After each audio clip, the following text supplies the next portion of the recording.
Bonjour.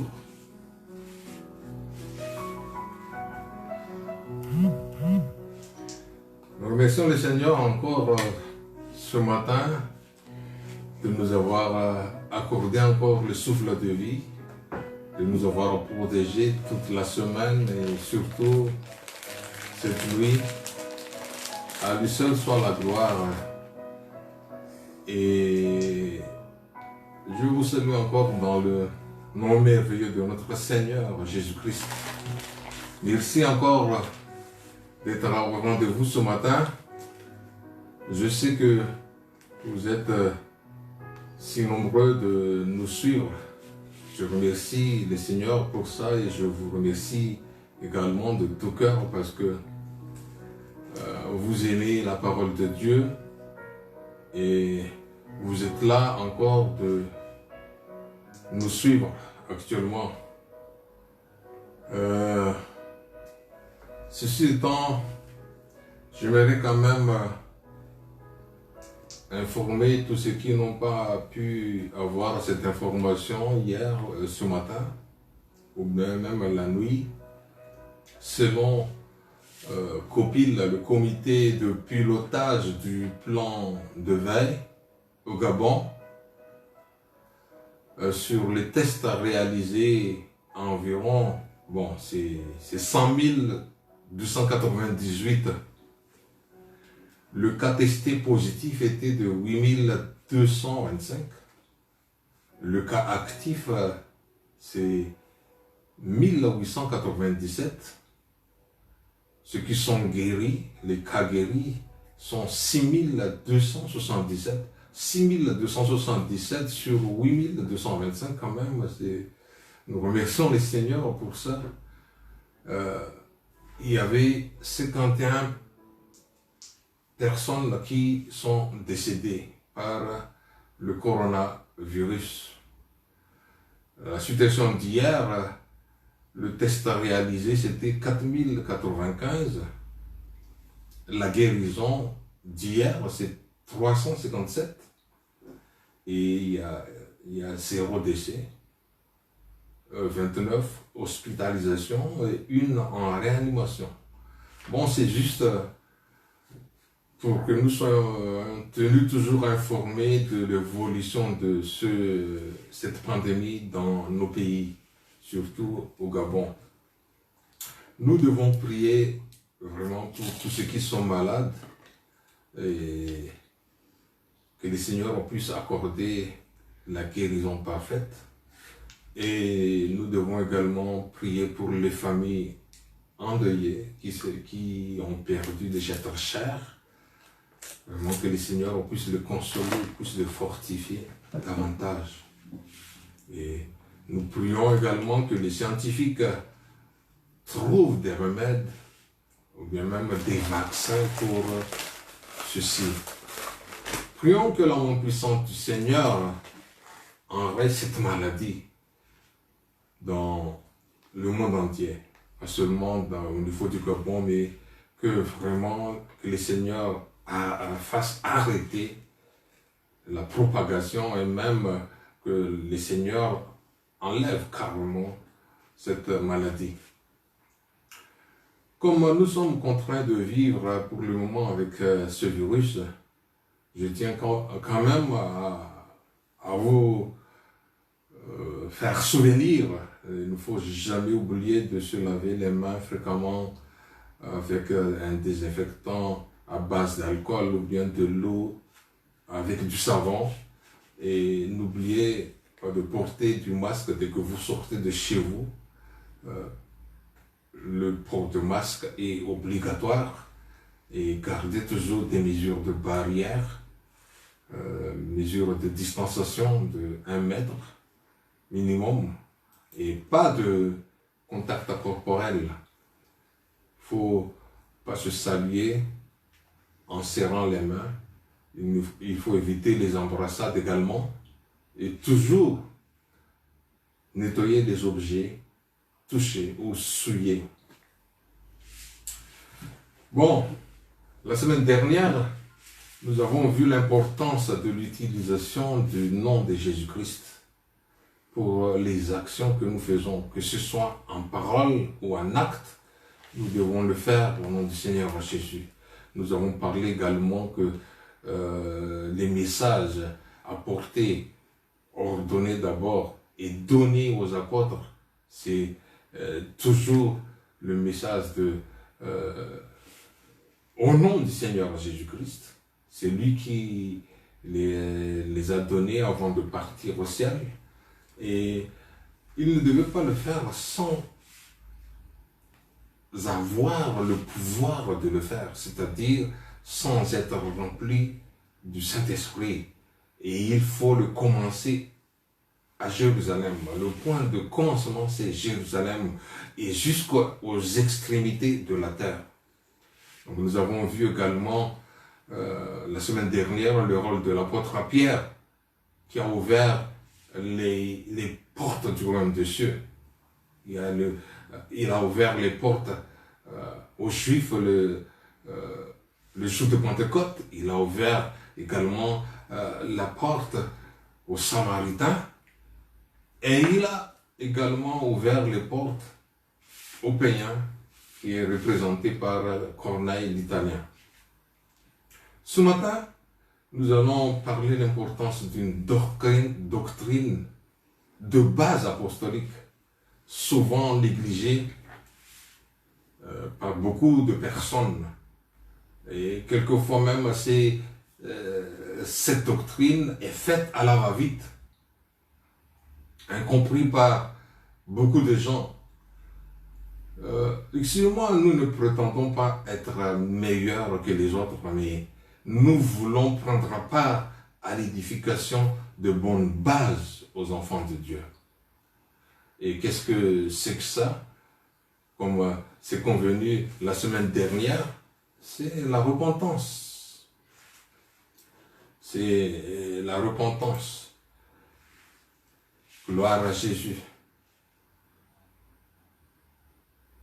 Nous ne pouvons pas nous mettre à la place des autres pour faire ce qu'ils devaient faire. Je m'explique. Ce n'est pas à moi de prier pour vous. On a toujours cette tendance de dire « Ah, vous allez prier, donc priez pour nous. » Oui, nous prions, mais ma prière ne va pas trop impacter ta vie si toi-même tu pries ou bien vous-même vous priez. Je ne suis pas entièrement d'accord sur la méthode répétée après moi. Bien sûr, il y a des gens qui ne savent pas prier, mais je ne pense pas que nous ne connaissons pas demander pardon. Car nous savons très bien que depuis notre enfance, quand nos parents venaient avec un petit bâton, nous châtiaient, quelle est notre réaction? Tout de suite, nous allons dire, oh papa, pardon, ou maman, pardon, je ne ferai plus jamais ceci. Donc voilà pourquoi c'est même, il n'y a pas de col de repentance, mais c'est dans notre corps, dans notre mentalité. Le salaire du péché, c'est la mort. Pour dire cela en d'autres mots, ceux qui ne délaissent pas le péché, c'est la mort qui sera leur récompense. Ceux qui ne délaissent pas le péché, c'est la mort qui sera leur récompense. Le Seigneur a ordonné à l'homme pécheur de se repentir. C'est un ordre. Mais cependant, Dieu est miséricordieux, il est plein de bonté et il veut pardonner. Le pardon se trouve au travers de la repentance. On va prendre quelques versets bibliques ce matin. Dans Actes chapitre 17, verset 30. Actes 17, verset 30. Dieu, sans tenir compte des temps d'ignorance, annonce maintenant à tous les hommes, en tout lieu, qu'ils ont à se repentir. Dieu, sans tenir compte des temps d'ignorance, annonce maintenant à tous les hommes, maintenant, en tout lieu, à tous les hommes qu'ils ont à se repentir ou qu'ils aient à se repentir. Actes chapitre 3, verset 19 au verset 20. Acte 3, 19 au verset 20.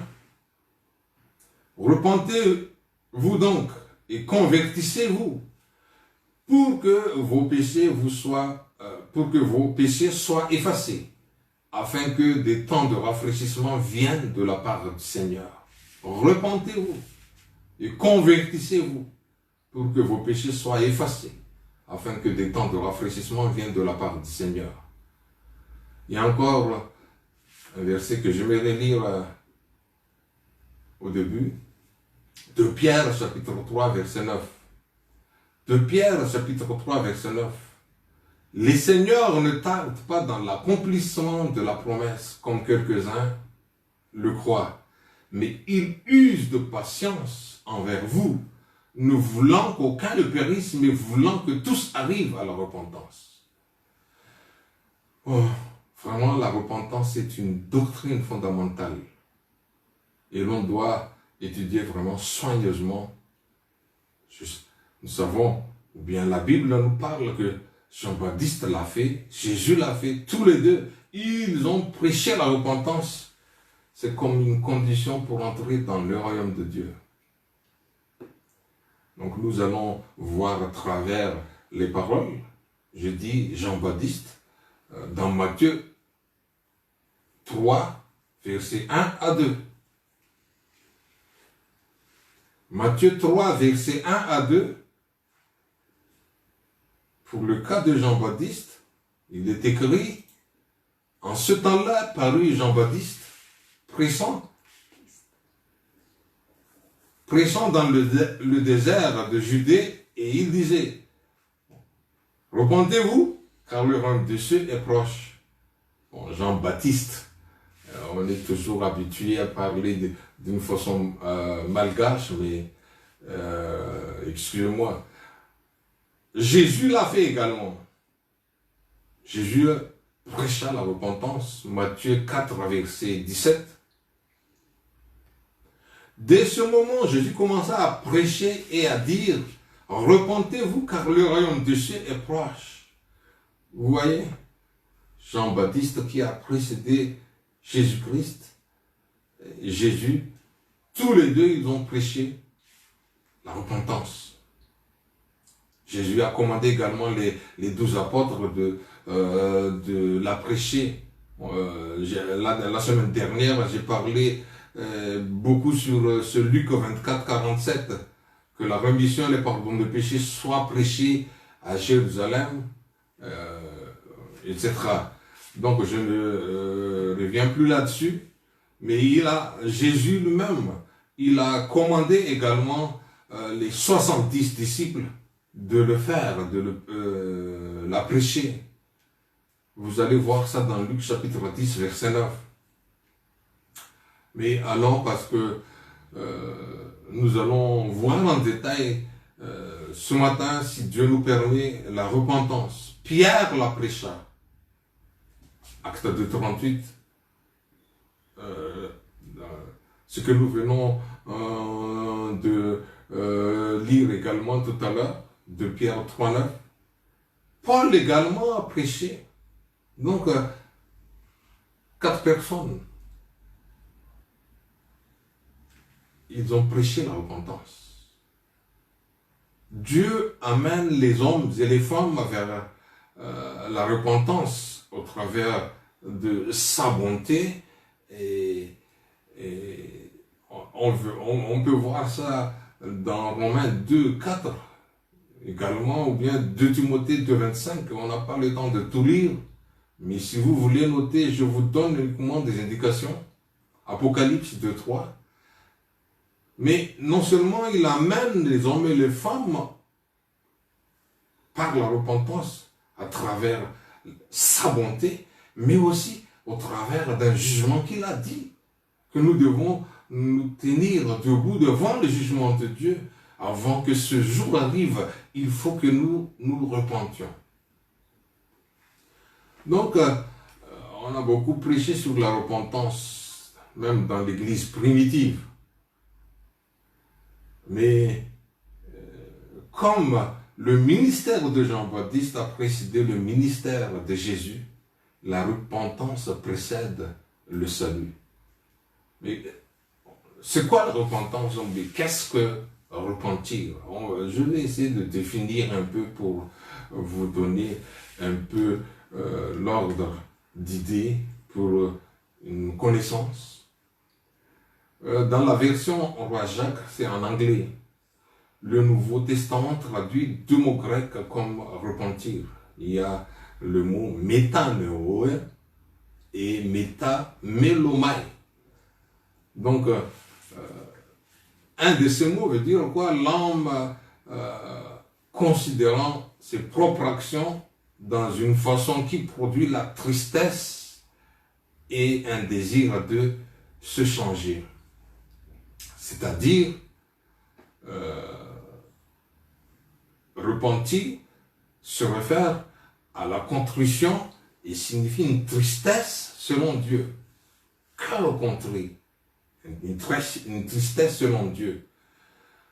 Selon le dictionnaire Webster, se repentir signifie se détourner du péché et se consacrer à l'amendement de sa vie. C'est-à-dire ressentir le regret ou la contrition, changer son esprit.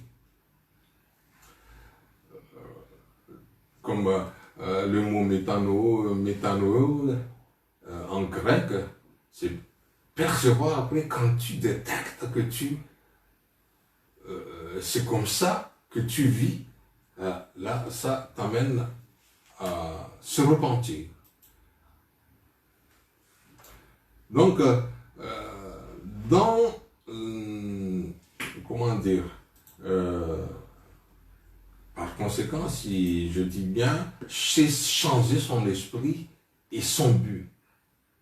Et dans le Nouveau Testament, bien sûr, la repentance indique toujours un changement pour les meilleurs. Ce n'est pas un changement vers le pire.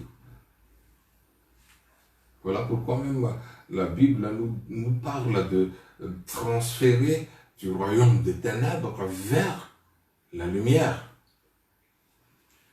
La repentance, c'est détourner du péché et se tourner vers Dieu. C'est une volte-face.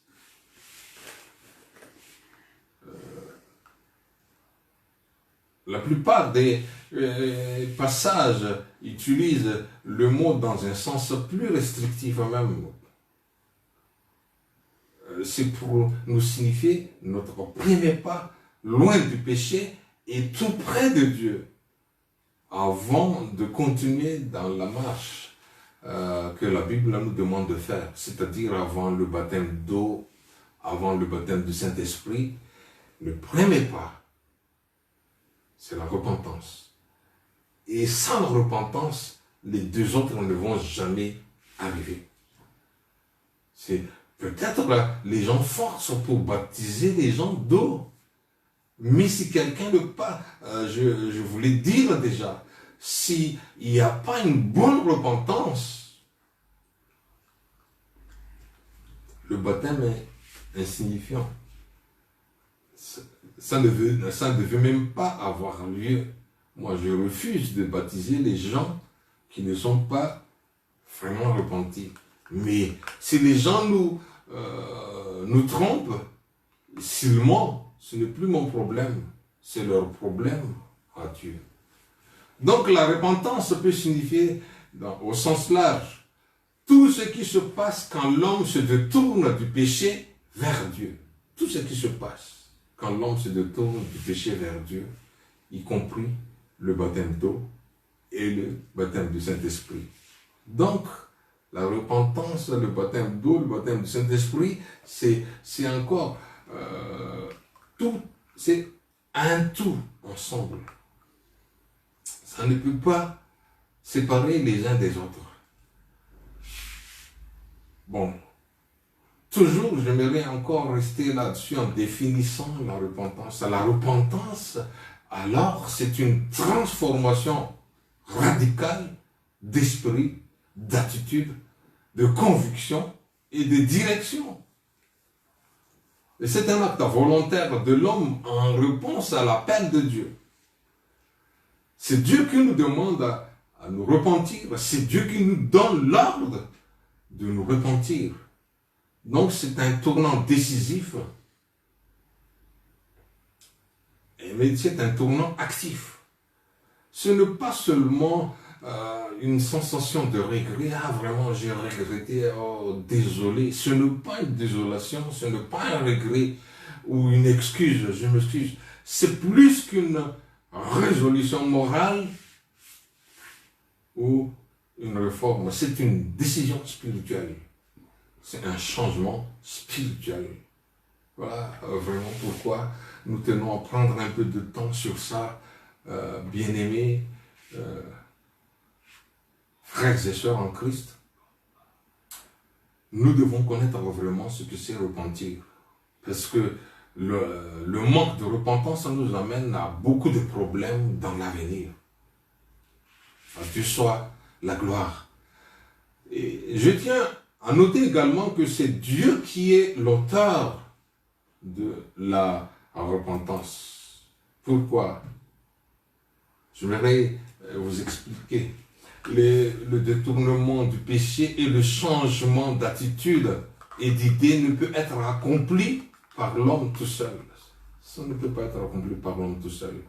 Si l'homme pouvait se détourner du péché par sa propre décision, vivre sans péché, et s'il pouvait lui-même transformer son attitude et son esprit, il n'aurait pas besoin d'un sauveur. Donc il y a beaucoup de gens qui disent, j'étais accro à l'alcool, j'étais accro aux cigarettes, etc., des mauvaises choses, mais par la force, ou bien par le plan de 5 jours, etc., je suis délivré, frères et sœurs. L'homme ne peut pas ne peut pas changer ses mauvaises habitudes. C'est dans la parole de Dieu, Jérémie 13, verset 23. Jérémie 13, verset 23. Un Éthiopien peut-il changer sa peau? Et un léopard ses taches? De même, pourriez-vous faire le bien, vous qui êtes accoutumés à faire le mal? Voilà pourquoi nous sommes nés pécheurs, nous sommes pécheurs. Et nous avons besoin d'un sauveur parce que nous ne pouvons pas changer ni faire du bien, nous qui avons le coutume de faire le mal. L'homme n'est pas capable de se contrôler. Donc Dieu lui accorde la repentance. C'est Dieu, alléluia, qui est l'auteur de la repentance. Il est écrit même dans 2 Timothée chapitre 2, verset 24 au verset 25. 2 Timothée chapitre 2, verset 24 au verset 25. Or, il ne faut pas qu'un serviteur du Seigneur ait de querelle. Il doit au contraire avoir de la condescendance pour tous, être propre à enseigner, doué de patience. Il doit redresser avec douceur les adversaires dans l'espérance que Dieu leur donnera la repentance pour arriver à la connaissance de la vérité. Alléluia. Et voilà pourquoi nous prions que Dieu leur donne le moment de se repentir, la repentance. Pierre, quand il était chez Corneille, quand il a prêché la vérité à Corneille et à toute sa famille et à ses amis qui étaient réunis dans sa maison ce jour-là, nous voyons ça dans Acte 11, 18, qu'après avoir entendu cela, etc., ils glorifièrent Dieu en disant, Dieu a donc accordé la repentance aussi aux païens afin qu'ils aient la vie. Vous voyez, pour que nous ayons la vie, nous devons nous repentir. Nous devons connaître vraiment ce que c'est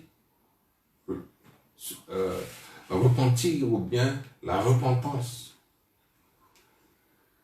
Quand un homme se présente à Dieu dans un esprit de contrition, avec un désir sincère pour un changement de vie, Dieu lui accorde la repentance. Quand tu te sens perdu, quand tu es vraiment, vous vous sentez sali par le péché et vous voulez vraiment vous délivrer de ce péché, c'est la repentance qui est la solution.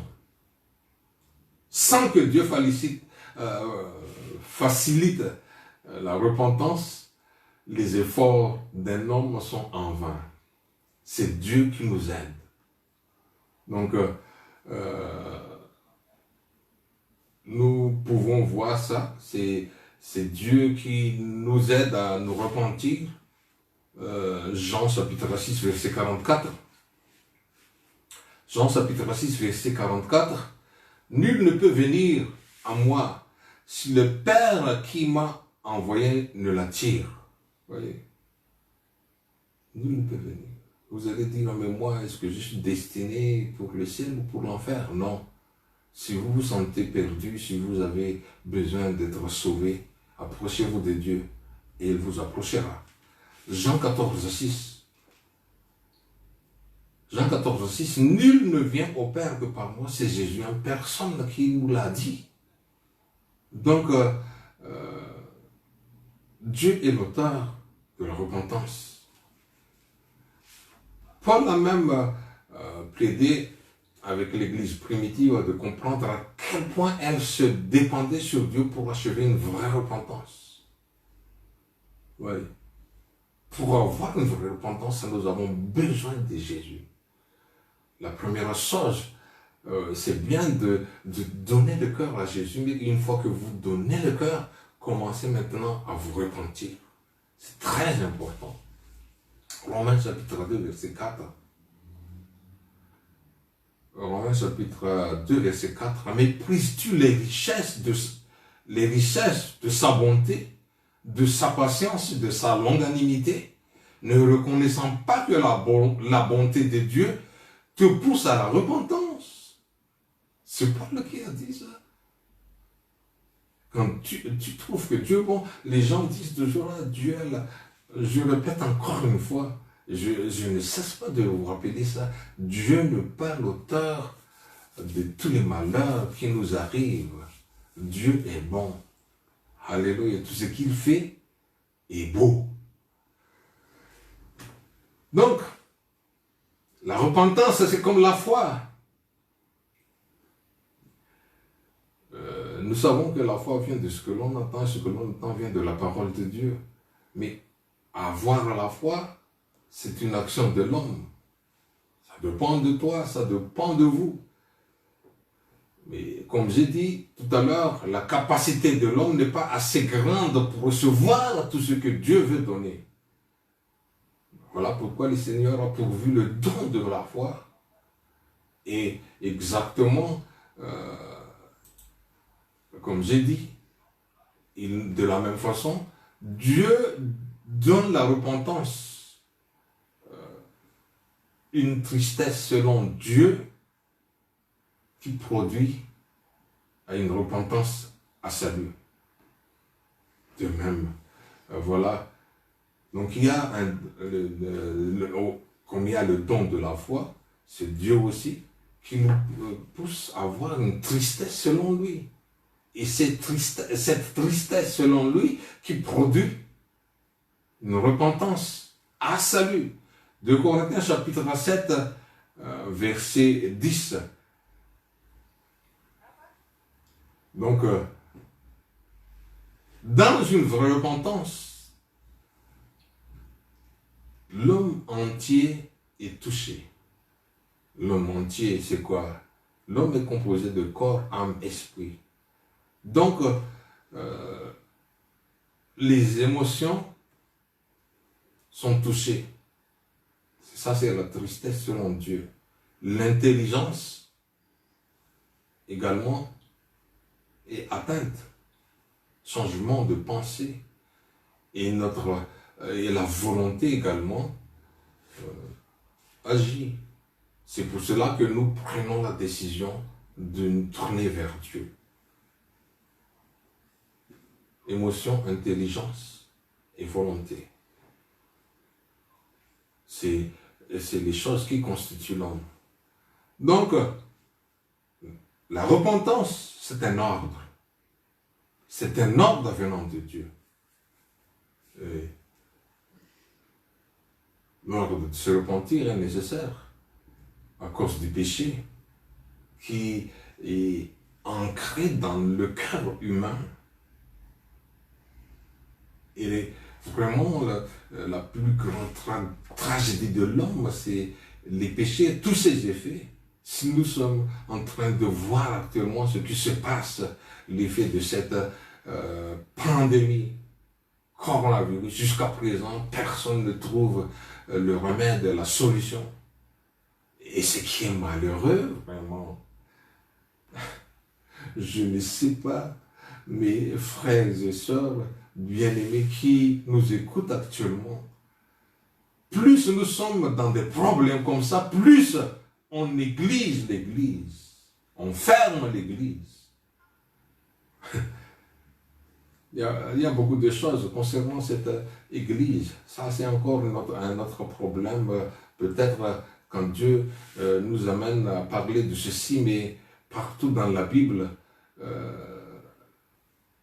une nation qui a Dieu, c'est une nation bénie. Heureux, une nation dont Dieu est leur Dieu. Il y avait des problèmes au temps de Pharaon, nous savons très bien que c'est la présence des hommes de Dieu, comme Joseph, au temps de Daniel également. Actuellement, c'est bizarre qu'on met de côté, on ferme même les églises. Pourtant, l'église aussi est appelée à prier pour les malades.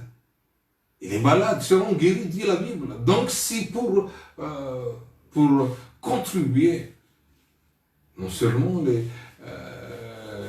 la science, mais la prière, et plus que toute autre chose. Donc, je ferme la parenthèse. Ces derniers jours, je voulais dire que vraiment, avant le retour du Seigneur, nous vivons des moments extraordinaires. Si on pouvait voir vraiment toute la misère causée par le péché. Le péché, ça vient d'où? Le péché, ça vient du diable. Il y a des foyers cassés, il y a des corps ruinés, il y a des pensées troublées, il y a les parents alcooliques, les enfants, les adolescents drogués, les caractères déformés. Dans Proverbe chapitre 13, verset 15. Proverbe 13, verset 15, la voix des perfides est rude. Vous voyez? Tôt ou tard, on doit mentionner ce qu'on a semé. C'est la loi de la moisson. On ne peut pas y échapper. Galates chapitre 6, verset 7 à 8. Je passe parce que nous moissonnons ce que nous avons semé. C'est une loi. Ceux qui sèment à la chair moissonneront la corruption. La chair. Donc, on est blessé, on est vraiment battu par le péché. Le péché, c'est notre assassin. Le salaire du péché, c'est la mort.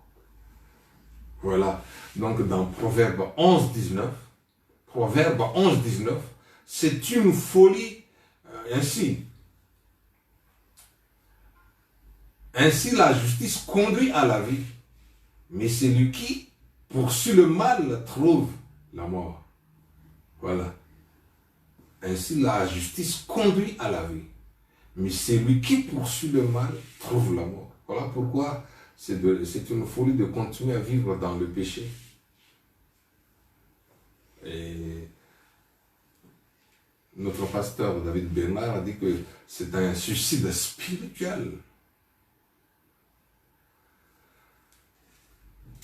Pourquoi allons-nous, ou bien voudrons-nous travailler chez quelqu'un qui va nous donner comme salaire un coup de poignard dans le dos quand le travail est terminé?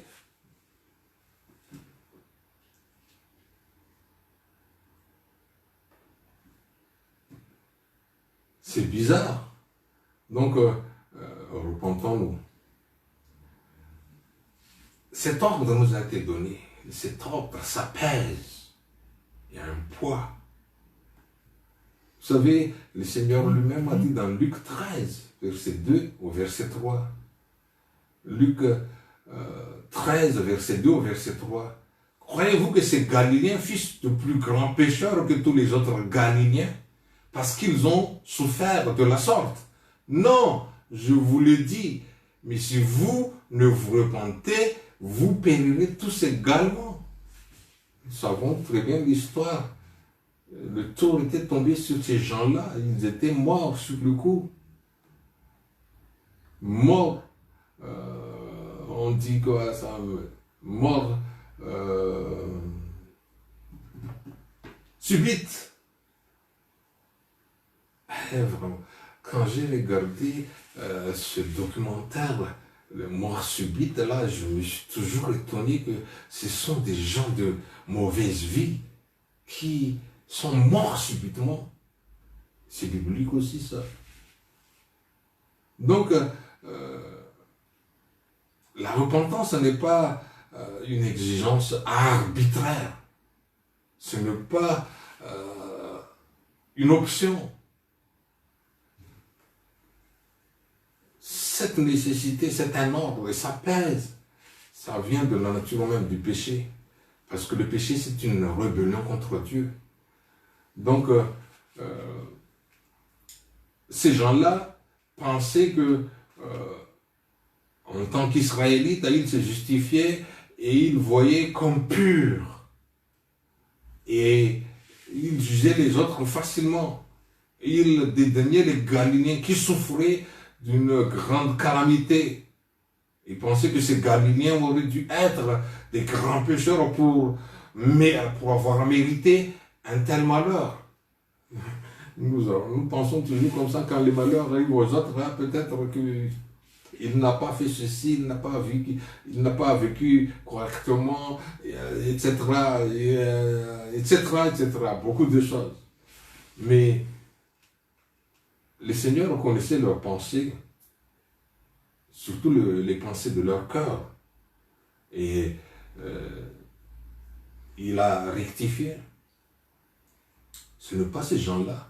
Mais si vous ne vous repentez pas également, vous périrez comme eux. Les pharisiens qui régnaient sur la nation d'Israël au temps du Seigneur, même ils disaient aux Juifs qu'ils étaient justes parce qu'ils étaient les enfants d'Abraham. Et uniquement en tant qu'enfants d'Abraham, leur donne maintenant la garantie d'être délivrés de la force, de la mort. Et nous savons très bien que le système pharisien était un système désordre. En pensant, les pharisiens enseignaient qu'en gardant les 365 commandements positifs et 250 commandements, 365 commandements négatifs et 250 commandements positifs, c'est pour eux vraiment l'assurance d'avoir la vie. Mais Jésus-Christ a enseigné même sur son message sur la montagne le sermon du Seigneur dans Matthieu 5, 20. Il nous a dit ceci.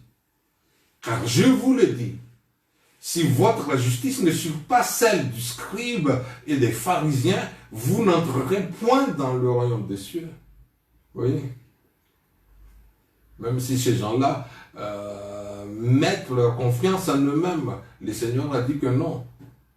Si vous ne surpassez pas les scribes, la justice des scribes et la justice des pharisiens, vous n'entrerez point dans le royaume de Dieu. Donc, nous devons connaître que la justice se trouve seulement en Christ et il offre à celui qui il veut. Alléluia. Le Seigneur a parlé donc, ça pèse vraiment de se repentir. Se repentir ou périr. La repentance ou la destruction, c'est un choix. Alléluia. Donc, ce commandement va commencer par où et s'étendre vers où. Ce commandement, c'est un ordre que nous recevons de la part de Dieu. Et l'ordre de se repentir est universel. C'est global, c'est dans le monde entier. Quand Paul a parlé de... quand on a parlé dans Actes tout à l'heure, que Dieu ne tient pas compte de tant d'ignorance, mais qu'il donne maintenant à tout le monde de se repentir. Voilà pourquoi, quand à ce temps-là, Paul a parlé aux Athéniens, aux Grecs, ce n'est pas à eux seuls. Parce que quand il a parlé, les Juifs se prétendaient détenir la vérité. Et voilà pourquoi Dieu, ne tenant pas compte les temps d'ignorance au temps des Juifs, mais maintenant, il ordonne à tout le monde qu'ils aient à se repentir. Donc, comme tout est pécheur, tout doit se repentir. Parce que tout, dans Romains chapitre 3, verset 23, un verset que nous devons connaître par cœur, tous ont péché et sont privés de la gloire de Dieu. Gloire à Jésus. Je répète encore, Acte 17, 30, Dieu sans tenir compte des temps d'ignorance, annonce maintenant à tous les hommes en tout lieu qu'ils aient à se repentir. Gloire à Jésus. Donc maintenant, comme Jésus-Christ est venu sur terre, avec la guérison et le salut de tous, il y a une dispensation de lumière, de révélation, qui est venue. Et les hommes, partout, sont sans excuse devant Dieu. Vous qui m'écoutez, vous n'avez pas d'excuse devant Dieu. Vous devez vous repentir également. Moi, j'ai passé par la repentance, je me suis repenti de mes péchés et je continue toujours de le faire. Ce n'est pas que je l'ai fait un jour et je ne le ferai plus jamais. Non, nous sommes encore sur la terre et nous ne manquerons pas de commettre d'erreurs. Donc, en considérant vraiment la l'envergure de message de la repentance, on trouve qu'elle a également sa place dans la vie et dans l'expérience de chaque enfant de Dieu, chaque enfant de Dieu. Nous voyons ça dans Apocalypse chapitre 2, verset 3, chapitre 3, en parlant de cette église. 5 églises parmi 7 sont ordonnées à se repentir. L'église d'Éphèse, l'église de Pergame, l'église de Thyatire, l'église de Sardes, l'église de Lodgée. Il y a uniquement que les 2 églises de Philadelphie et Smyrne qui n'ont pas besoin de se repentir. Voilà pourquoi, frères et sœurs, le mot repentance, c'est très important.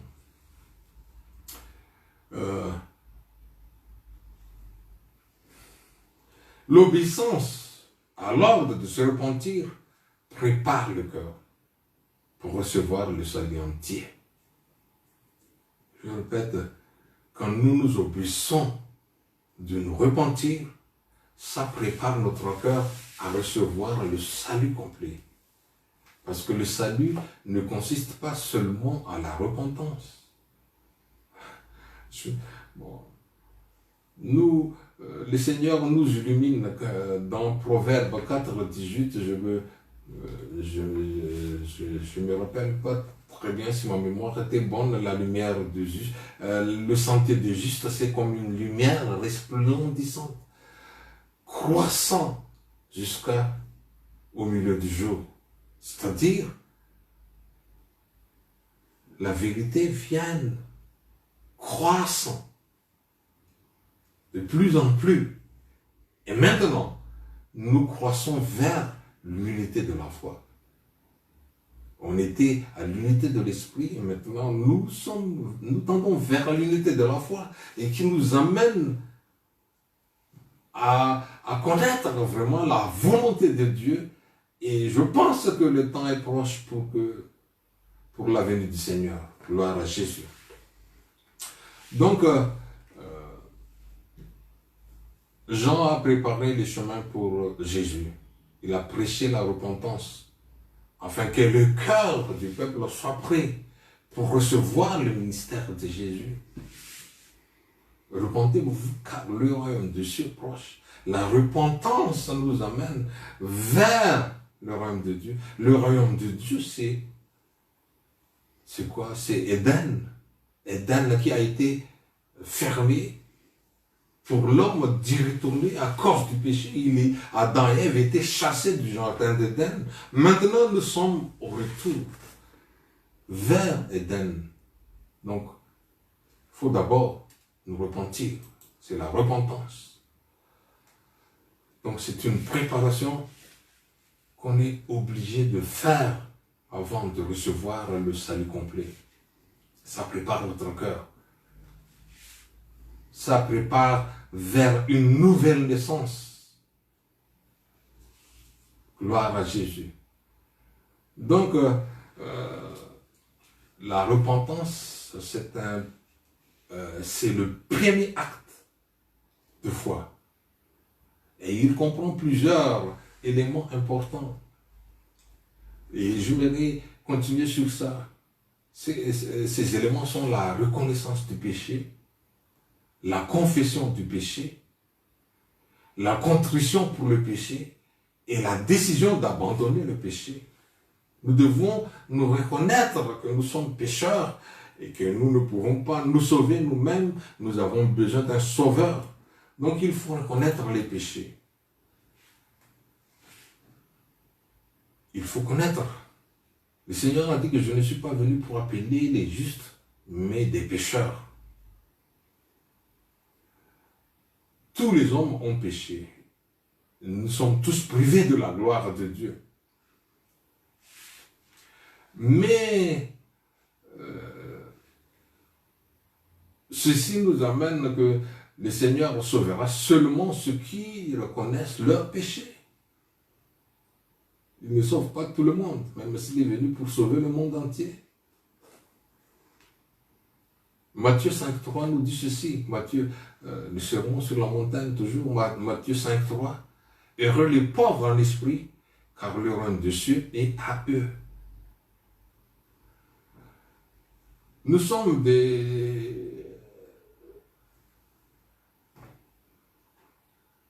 gens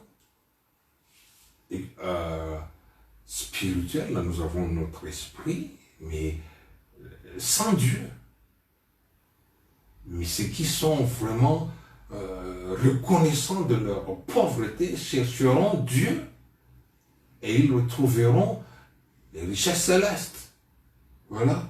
Donc, vous savez, nous sommes des gens moralement bons et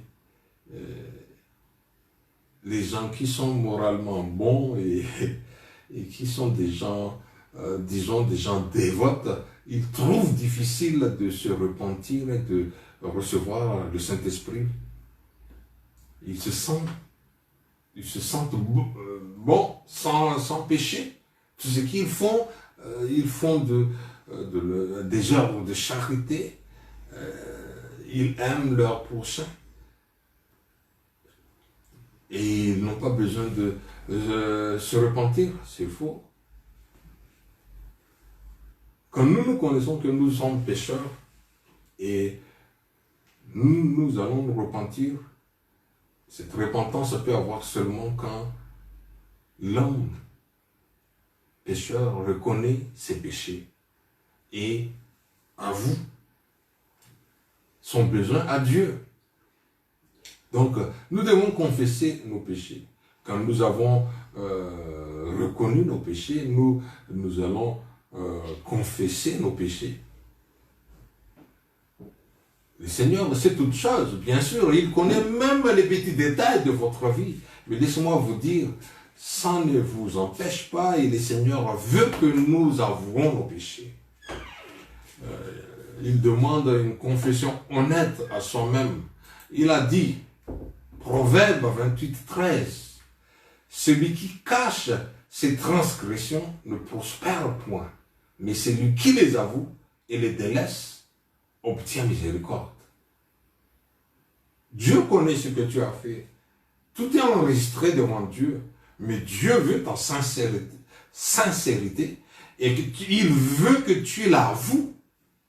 Seigneur, pardonne-moi parce que j'ai fait ceci, j'ai fait cela.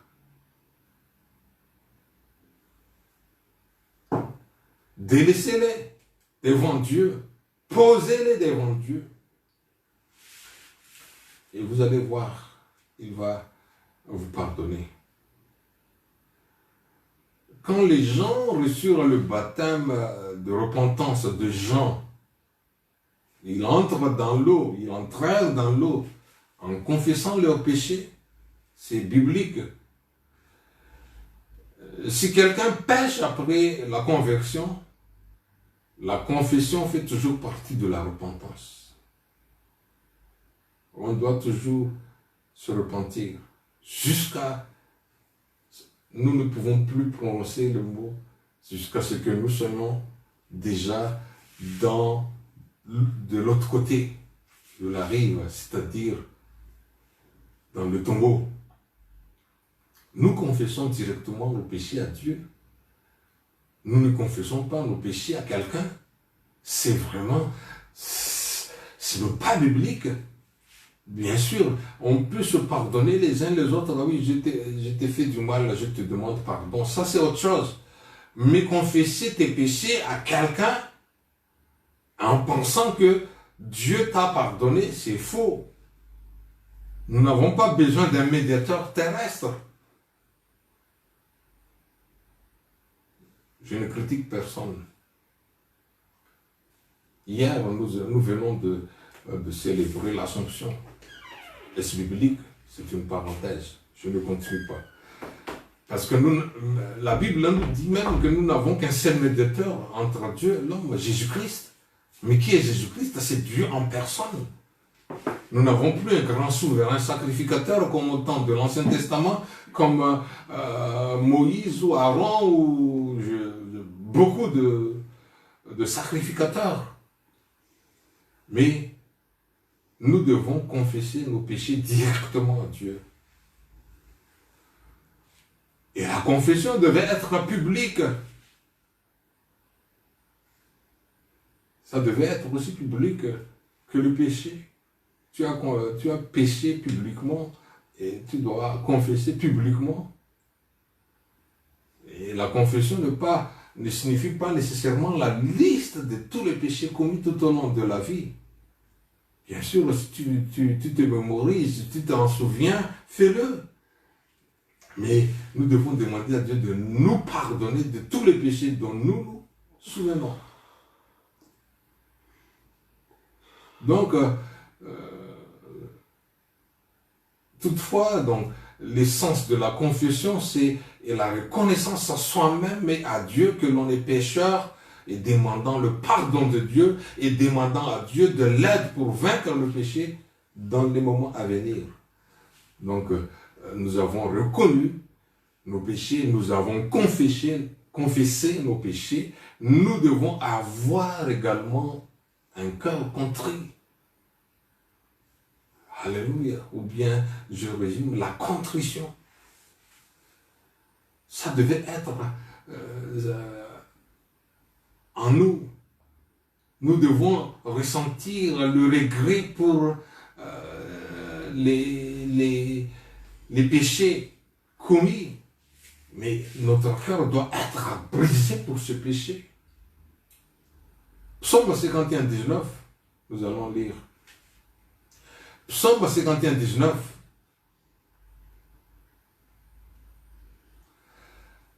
Les sacrifices qui sont agréables à Dieu, c'est un esprit brisé. Ô Dieu, tu ne dédaignes pas un cœur brisé et contrit. Également dans 2 Corinthiens chapitre 7, verset 10. 2 Corinthiens chapitre 7, verset 10.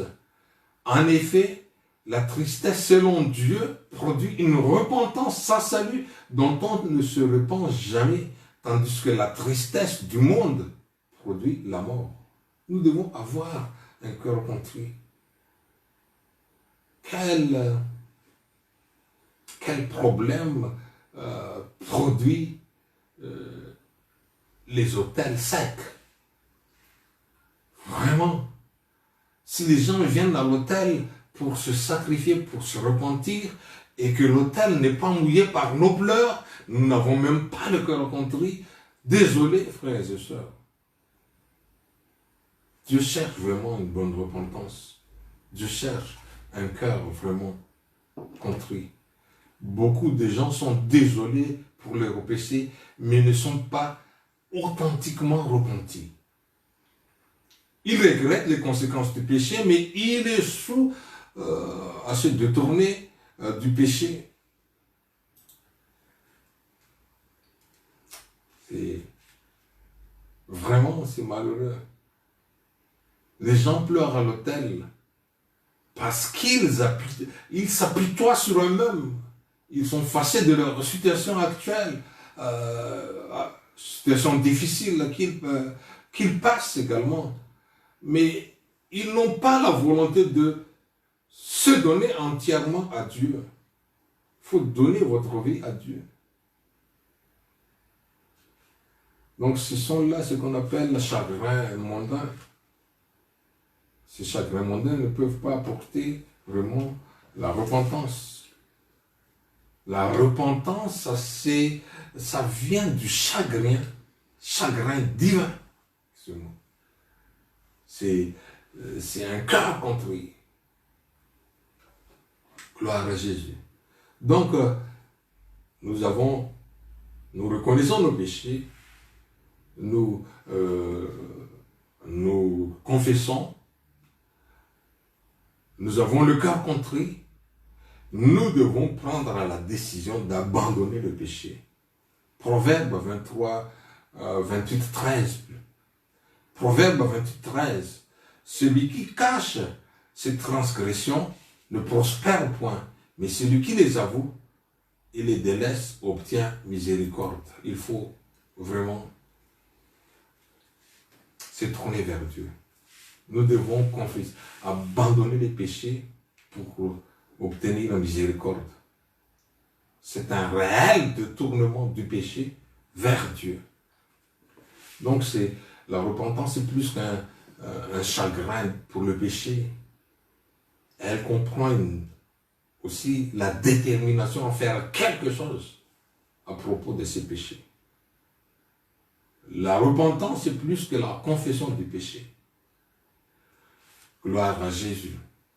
Voilà pourquoi même Jean-Baptiste, face aux pharisiens, il a dit dans Luc 3, verset 7 au verset 8, Luc chapitre 3, verset 7 au verset 8, race de vipères qui vous a appris à fuir la colère à venir, produisez donc des fruits dignes de la repentance.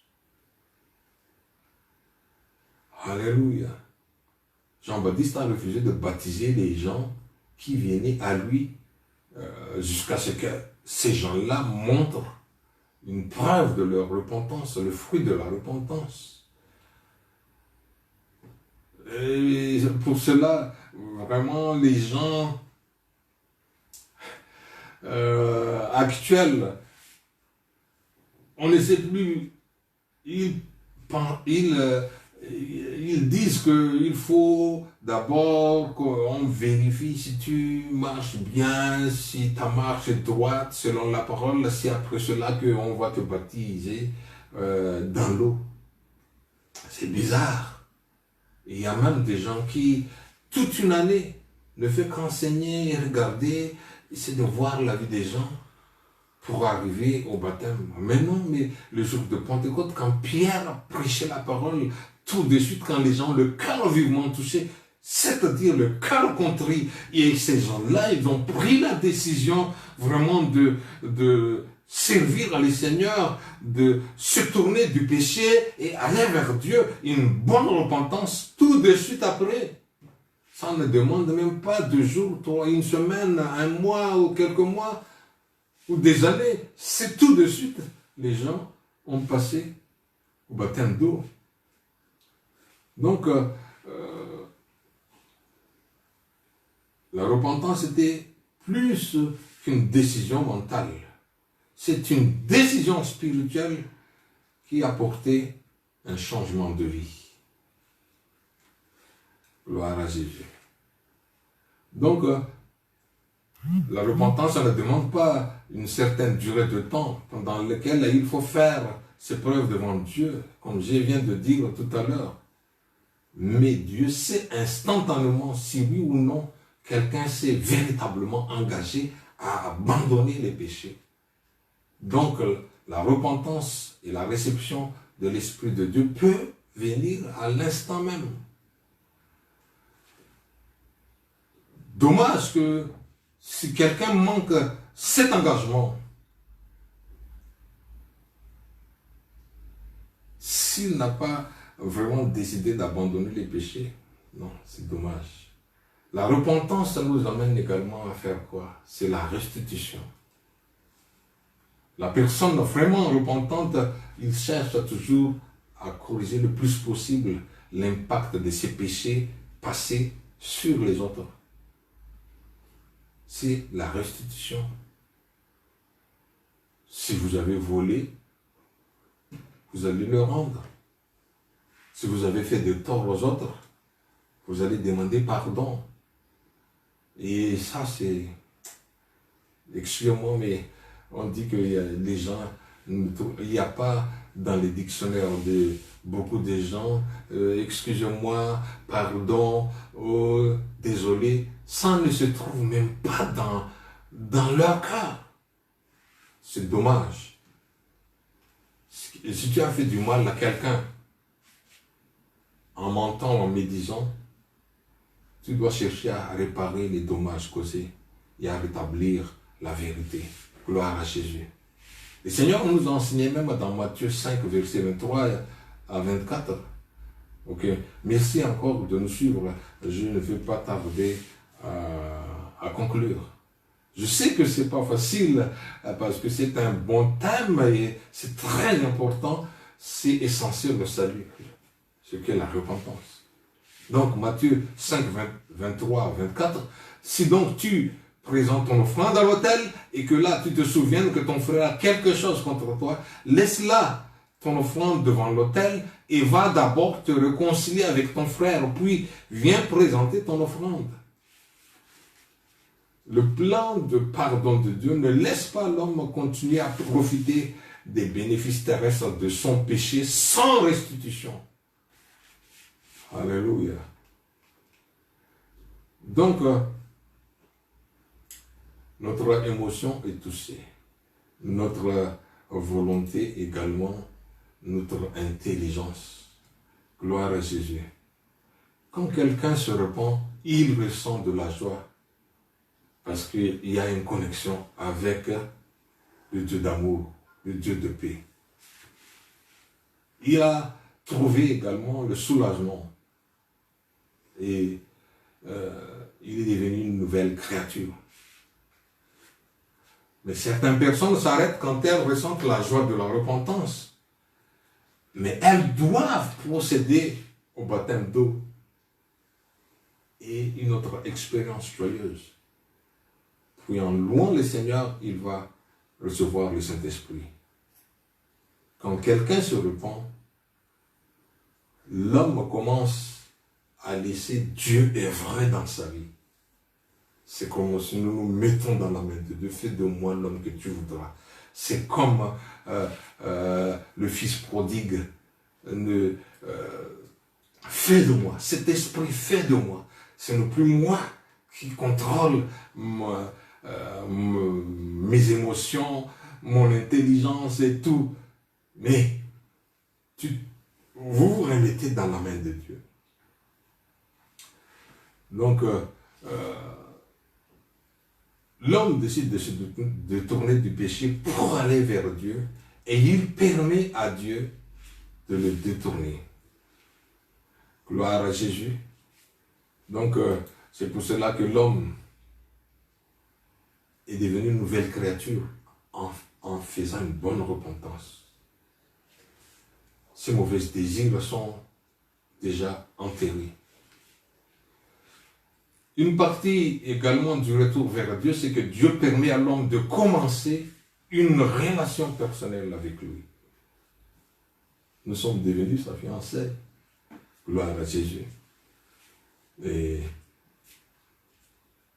quand l'homme se repent du péché, il peut commencer à avoir une communion avec Dieu. Gloire à Jésus.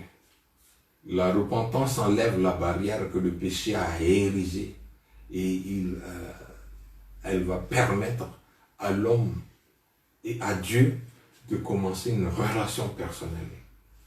Voilà pourquoi la repentance qualifie une personne pour le baptême d'eau et le baptême du Saint-Esprit. Gloire à Jésus. Merci encore. Et si vous avez des questions, n'hésitez pas de commenter au-dessus de cette vidéo. Nous sommes prêts à vous expliquer si vous ne saisissez pas vraiment beaucoup. Mais nous prions que le Saint-Esprit vous éclaircisse encore davantage pour que vous compreniez quelle est la volonté de Dieu. Que Dieu vous bénisse. À la prochaine, frères et sœurs.